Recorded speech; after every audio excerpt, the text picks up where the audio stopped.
BJP नेता Olympian wrestler रहे योगेश्वर दत्त ने एशियन गेम्स में बजरंग पूनिया की हार को लेकर कहा कि जाने कौन से नियम के तहत योगेश्वर दत्त को बिना ट्रायल के एशियन गेम्स में उन्हें भेज दिया गया। उनका यह बयान, किसका नुकसान हुआ?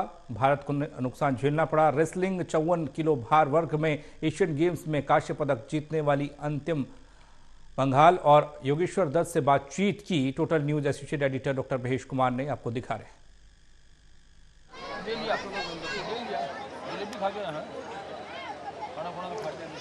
ओलंपिक के खेलों में भारत ने मेडल्स की संख्या के लिहाज से इतिहास रचने का काम किया। हरियाणा प्रदेश में भी बड़ी तादाद में खिलाड़ियों ने मेडल्स हासिल किए हैं।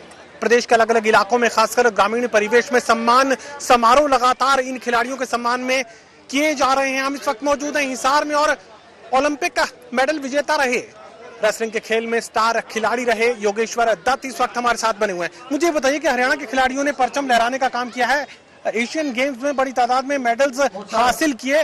प्रदेश के अलग अलग इलाकों में सम्मान समारोह चल रहे हैं, आप भी तमाम सम्मान समारोह कार्यक्रमों में शामिल होने की कोशिश लगातार कर रहे हैं।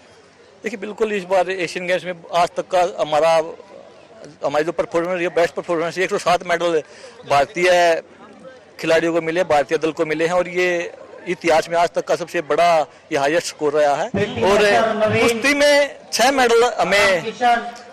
मेडल हमें मिले हैं और मेरे लिए बड़ी खुशी की बात है। और ये है कि आने वाला टाइम भारतीय खेलों का भविष्य बड़ा सुनहरा है, उज्जवल है। और अब अगले साल पेरिस में ओलंपिक है, तो हम चाहते हैं कि वहाँ पे पिछले बार जैसे 7 मेडल थे, इस बार हम 12 या 15 मेडल तक पहुँचे। सरकार मदद कर रही है। जो कैसवाड़ है वो भी बोल रहे हैं हमें मिलेगा, जो भी कैसवाड़ होता है, जैसे 75 लाख रुपए होते हैं ब्रोंज के, तो हमें सरकार देगी। और नौकरी को लेकर कोई आश्वासन दिया गया? नौकरी का तो वैसे अभी मेरी +2 नहीं हुई है, तो +2 होने के बाद मेरी नौकरी का होगा। आप मानिए कि अंतिम आज कहीं किसी डीएस पे लगा दी, किसी प्रोग्राम में है, ये लोग इसके साथ फोटो खिंचवाएंगे।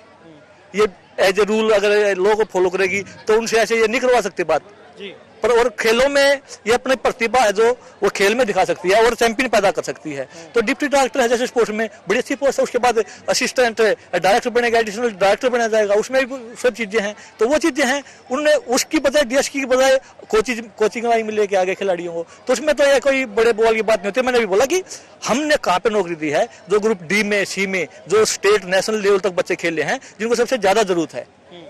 आज कोई एशियन चैंपियन बनते से गोल्ड जीता है तो 3 करोड़ हरियाणा सरकार से, उसको 50 लाख या 1 करोड़ भारत सरकार से। ओलंपिक चैंपियन बनता तो उसको पता नहीं कितने का, पैसे कोई कमी नहीं है। तो ये कि हम किस दिशा में और कैसे खेल को आगे बढ़ाएं। और सबसे ज्यादा जरूरत है जो स्टेट लेवल, नेशनल लेवल तक किसी वजह से बच्चे यहीं तक पहुंचते हैं, इंजरी की वजह से या आर्थिक हालात की वजह से रहते हैं, तो उनको ज्यादा नौकरी की जरूरत है, उन पर ज्यादा फोकस करने की जरूरत है, जो जिनका रोजी रोटी खर्चा निकल सके। चलिए, योगेश्वर दत्त सातुर से बात करें कि बजरंग पूनिया को अगर चयन के आधार पर वहां भेजा जाता और उसके बाद उन्हें हार नसीब होती तो कोई सवाल यहां पैदा नहीं होता। लेकिन चूंकि उन्हें बिना किसी पैमाने के वहां पर भेज दिया गया, बिना किसी स्टैंडर्ड्स को चेक किए, बिना उनकी प्रैक्टिस को चेक किए सीधा भेज दिया गया, इसी वजह से भारत को यहां एशियन गेम्स में निराशा का सामना मेडल को लेकर करना पड़ा है। सहयोगी कमल के साथ doctor Mahesh Kumar, total news Hisar.